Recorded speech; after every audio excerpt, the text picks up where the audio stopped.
네, YTN 라디오 이재현의 뉴스 정면 승부 2부 시작합니다. 2부에는 정치 이슈를 놓고 정면 인터뷰 순서로 준비를 했습니다. 윤석열 정부 첫 대정부 질문이 오늘 시작이 됐죠. 첫날인 오늘은 정치, 외교, 통일, 안보 분야의 질문이 이어졌습니다. 자, 21대 국회 더불어민주당 내 유일한 외교관 출신 의원이시죠. 홍기원 더불어민주당 의원 전화로 연결해서 대정부 질문 어떻게 보셨는지, 또 윤 정부의 외교 안보 정책 어떻게 평가하시는지 자세한 얘기 나눠보도록 하겠습니다. 홍 의원님 안녕하세요. 예, 안녕하십니까. 홍기원입니다. 네, 자, 오늘 국회 대정부 질문이 시작이 돼서 지금도 이제 진행이 되고 있습니다. 간단히 네, 맞습니다. 총평을 좀 해주신다면요. 예, 먼저 우리 야당인 민주당 의원들은 네. 지금 국민적인 관심사가 큰 인사 참사 문제나 또는 행안부의 경찰국 신설과 관련한 경찰서장 회의 문제, 네. 그리고 또 법무부의 인사 검증 문제, 이런 문제들을 집중적으로 제기했고요. 예. 또 서해 공무원 사망 사건이나 북한 어민 추방 사건에 대해서도 질문을 했는데 네. 좀 특기할 만한 것은 초선 의원인 제 눈에 보기에 네. 그 국민의힘 의원들은 주로 문재인 정부 시절에 그 외교 안보 이슈를 가지고 계속 질의를 했어요. 예. 그걸 보면서 참 딱하다는 생각이 들었습니다. 예. 예, 현 정부가 어떻게 잘해 나가야 될지를 묻는 게 아니라 과거 정부가 뭘 잘못했냐 하는 거를 계속 네. 추궁하는 그 질문을 보면서 너무 과거 회귀적이다. 예. 그런 게 느껴졌고요. 예. 또 하나 저에게 좀 생경했던 것은 우리 그 법무부 장관이 예. 한상원 법무부 장관이 박범계 의원 질문에 대해서 예. 좀 공격적인 태도로 나왔었거든요. 예. 근데 국민의힘 의원들이 박수를 치더라고요. 예. 예, 아무리 여당 야당 다르다고 하지만 예. 국무위원이 국민을 대신해서 질문하는 국회의원에게 공격적인 태도를 취하는데 박수를 치는 것은 예, 동료 의원으로서 보기에 좀 부적절하다, 그런 생각이 들었습니다. 예. 국무위원이 대정부 질문에 나와서 공격적인 태도를 취하는 것 자체가 좀 문제가 있다, 이렇게 보셨군요. 아니, 뭐 그럴 수는 있는데 네. 그런 걸 가지고 국회 야당 국민의힘 의원들이 박수를 치는 네. 모습이 네. 사실 국무위원이 국회의원 질의에 공격적인 태도를 취하는 거는 좀 적절하지는 않잖아요. 예. 근데 그걸 가지고 동료 의원들이 박수를 친다는 것은 좀 되게 볼썽사납더라고요. 예, 알겠습니다. 자, 오늘 한동훈 장관하고 박범계 의원 간의 설전도 관심을 끄는 부분이었습니다만은 오늘 어쨌든 국회에서는 정치, 외교, 통일, 안보 분야 질문이 이제 주제였지 않았습니까? 예, 그렇죠. 오늘 외교 분야에 대해서는 의원님이 전문 분야이실 수밖에 없는데, 자, 윤석열 정부의 지금 외교 정책 방향, 여기에 대해서 한번 좀 초점을 맞춰서 좀 얘기를 좀 해보도록 하겠습니다. 예. 자, 나토 정상회의에 참석하는 것을 비롯해서 이제 이전에 이제 문재인 정부와 비교해서 결이 다른 정책을 취하고 있지 않습니까? 예, 그렇습니다. 자, 미국과의 동맹 강화 쪽으로 보다 선명한 행보를 보이고 있는데 이 부분은 어떻게 평가하고 계십니까? 예, 제 입장에서 보면 현 정부가 너무나 급하게 또 너무나 선명하게 미국 쪽으로 밀착하는 모습을 보여서 크게 걱정하고 있습니다. 사실 그런 존조가 보였었는데요. 네. 지난 5월 그 한미 정상회담 할 때 공동 기자회견에서 우리 윤석열 대통령께서 이렇게 얘기했어요. 저와 바이든 대통령의 생각이 거의 모든 부분에서 일치한다고 느꼈다. 네. 사실 외교관 했던 입장에서 보면은 굉장히 우려되는 거거든요. 아, 그래요? 아무리 동맹 국가라고 하지만 한국과 미국은 서로 다른 나라고 네. 중요한 현안 이슈에 있어서 입장이 다를 수 있는 거거든요. 네. 특히 북한 핵 문제가 걸려있는 우리나라와 미국은 입장이 다를 수가 있는 건데 이런 표현을 한 것을 보면서 좀 걱정을 했었는데 그 결과가 나토 정상회의 참석으로 나타났다고 생각하고 있습니다. 사실 이번 나토 정상회의는 기존의 정상회의하고는 아주 다른 점이 있는데요. 예, 기존의 나토는 러시아를 전략적 파트너로 인정을 했었습니다. 예. 근데 이번 정상회담에서는 러시아의 우크라이나 침공 때문이기는 하지만 네. 직접적인 위험이다 이렇게 규정을 했거든요. 그리고 아울러서 중국에 대해서도 처음으로 언급을 했는데 예. 나토에 대한 도전 세력이다. 이렇게 천명을 했거든요. 예. 그러니까 나토는 아시다시피 미국과 EU 국가들이 주축이 된 집단 안보 체제잖아요. 네.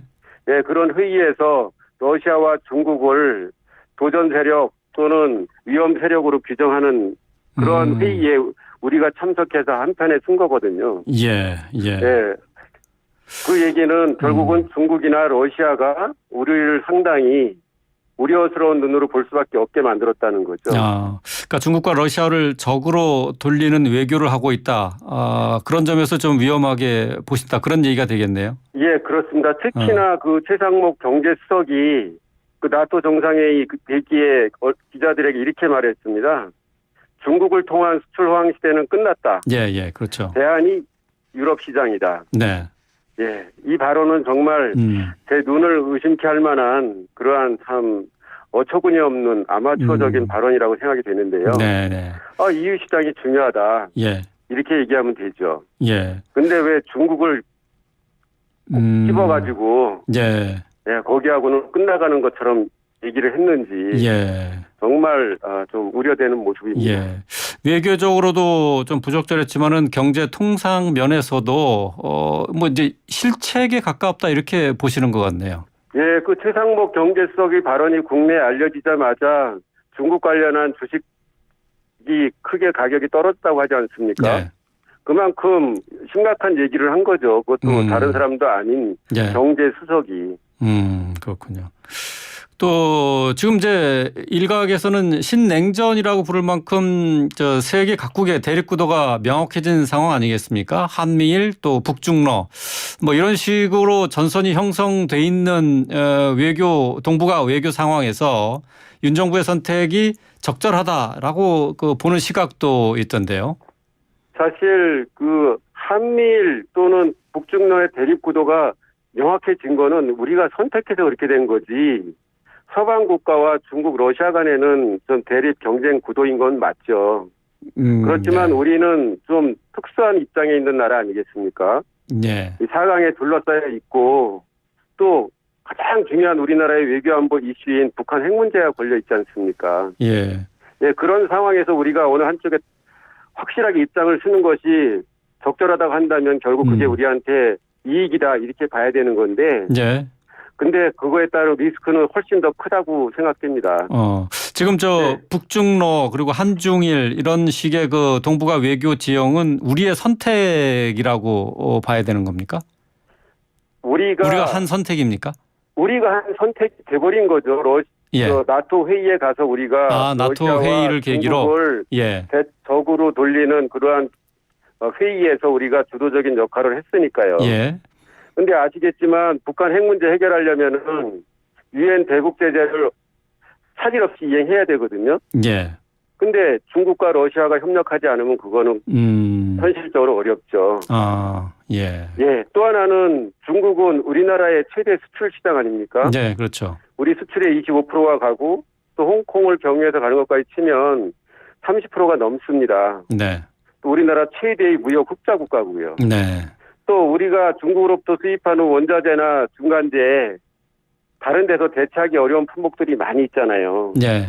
이러한 곳에서 문제가 생기면 어떻게 하려는 건지 대비책은 있는 건지 그런 면에서 보면 우리 입장에서는 사실 신중해야 되는데 너무 거침없이 하고 있는 것 같아서 걱정이 많이 됩니다. 알겠습니다. 자, 윤석열 정부는 지금 현재 일본과의 외교 정상화에도 많은 노력을 기울이고 있습니다. 박진 외교부 장관이 최근 방일을 했는데 그곳에서 2015년 박근혜 정부 당시에 체결한 한일 위안부 합의가 공식 합의로 존중돼야 한다라고 이렇게 발언을 했어요. 이것 때문에 굴종 외교 아니냐, 저자세 외교 아니냐라는 논란도 일고 있습니다. 이 부분 어떻게 보십니까? 많은 국민들이 일본과의 외교 문제에 있어서 우리가 너무 낮은 자세로 간다 하는 그런 우려가 있습니다. 방금 말씀하신 대로 위안부 합의에 대해서도 좀 그런 식으로 얘기를 했었고 네. 더 중요한 거는 강제징용 노동자 배상 문제에 있어서 예. 그걸 우리가 더 해결하기 위한 노력을 더 하겠다 그렇게 발언을 했거든요. 예. 근데 일본 측은 하나도 관계 개선을 위한 노력하는 게 없습니다. 예. 잘 아시는 대로 2019년에 역사 문제를 이유로 아베 전 총리 정권이 우리나라에 대한 수출 규제 조치를 했지 않습니까? 예.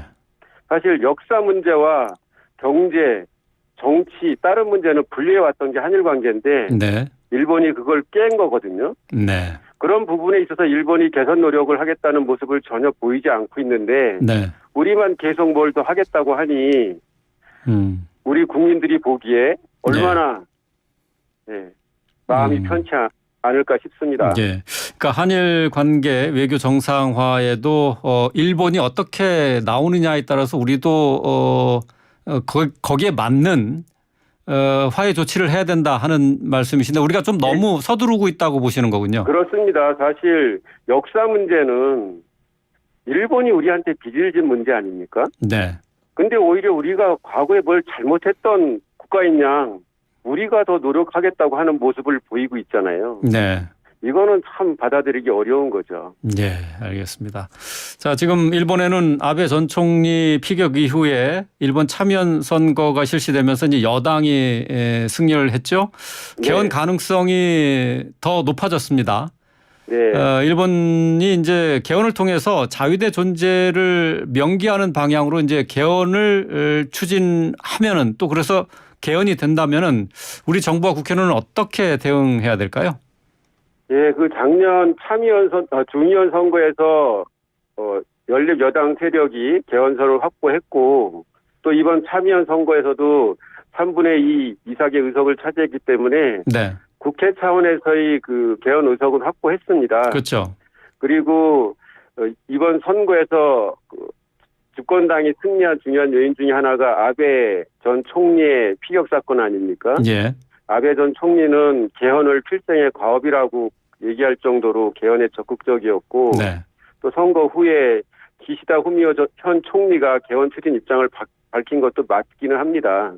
네. 그렇지만 개헌의 핵심 이슈는 헌법에 군대 보유 그리고 교정권을 명시하느냐 하는 문제인데 이거에 대해서는 개헌에 찬성하는 정당 간에도 좀 입장이 다른 걸로 알고 있습니다. 네.